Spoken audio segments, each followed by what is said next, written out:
আৰু মোৰ বিশ্বাস আছে এই অঞ্চলৰ প্ৰতিটো আমাৰ সমৰ্থিত প্ৰাৰ্থী বিপুল ভোটত বিজয়ী হ'ব। এবাৰ গোটেই অসমতে পঞ্চায়ত নিৰ্বাচনত ভাৰতীয় জনতা পাৰ্টীৰ নেতৃত্বৰ মিত্ৰ দলে সকলো আসন দখল কৰিব, ভাবিব নোৱাৰা ধৰণে আসন দখল কৰিব। বৰপেটা জিলা পৰিষদো আমি গঠন কৰিম, মাত্ৰ আসনৰ সংখ্যা মই ক'বলৈ যোৱা নাই, কিন্তু জিলা পৰিষদ আমি গঠন কৰিম। উপায়তো নাই, মানুহো বিচাৰি পাব লাগিব।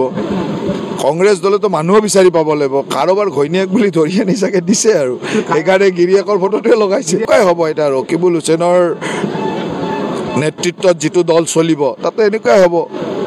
পাকিস্তানৰ নেতৃত্বত চলা মানুহবিলাকৰতো এনেকুৱাই হয় নহয়, আপোনালোকে দেখিছে যে তেওঁলোকৰ সাংসদ পাকিস্তানতে অহা যোৱা কৰি থাকে, তেওঁলোকৰ সাংসদৰ ঘৈণীয়েকে পাকিস্তানৰ পৰাই দৰমহা লয়, হয় নে নহয়? গতিকে এনেকুৱা মানুহৰ লগত কোন মানুহ থাকিব? এনেকুৱা দলৰ লগত কোনোবা মানুহ থাকিব নেকি? এতিয়া থকাৰ কোনো মানে অৱকাশ নাই। গতিকে তেওঁলোকে এনেকৈ ধৰি মিলি কাৰোবাক আনিছে। মই মোৰ দলৰ ভৱিষ্যতে ভাবিম, আমাৰ দলৰ ভৱিষ্যত কিমান উজ্জ্বল কৰিব পাৰোঁ তাৰ কাৰণে ভাবিম। বেলেগ দলৰ ভৱিষ্যতৰ মোৰ কি দৰকাৰ আছে? এইটো হ'ল যে অখিল গগৈকে আপোনালোকে সংবাদ মাধ্যমত ইমান হিৰো বনাই বনাই দেখুৱাই থাকে। মাত্ৰ এষাৰ কথা গধূলি কৈছিলেহে, ৰাতি হাত জোৰ কৰি ক্ষমা খুজিব লগা হৈছে। তাৰমানে অসমত কি ধৰণে ক্ৰিয়া কৰে মানুহক, এইটো তেওঁ সোধক কাৰ ভয়ত, কিয় ক্ষমা খুজিছে, এইটো ক্ষমা কাৰ খুজিছে সেইটোতে বুজি পায় নহয়, কাৰ ভয়ত ক্ষমা খুজিছে। গতিকে অসমৰ এচাম মানুহৰ ভোট বেংকটো হ'ল সেইটো।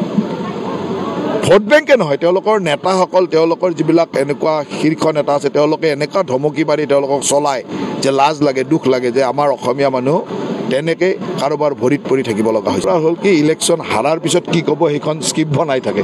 এইবাৰ তেওঁলোকে পুলিচৰ নাম কৈছে, কোনোবাৰ EVM-ৰ নাম কয়, কোনোবাবাৰ অমুকৰ নাম কয়, তেনেকৈ কৈ থাকে। তেওঁলোকৰ এইটো দিনৰ কথাবিলাক অলপমান চাই লওক। চিণ্ডিকেটত যিমান মানুহ আছে চব কংগ্ৰেছৰে নায়ক।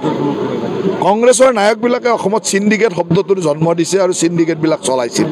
গতিকে কংগ্ৰেছে চিণ্ডিকেটৰ কথা ক'লে আৰু মানে বেজিয়ে চালনি খোৱা যেন লাগে কথাটো, সেইটো উচিত নহয়। অন্ততঃ কংগ্ৰেছে চিণ্ডিকেটৰ কথা ক'ব নাপায়।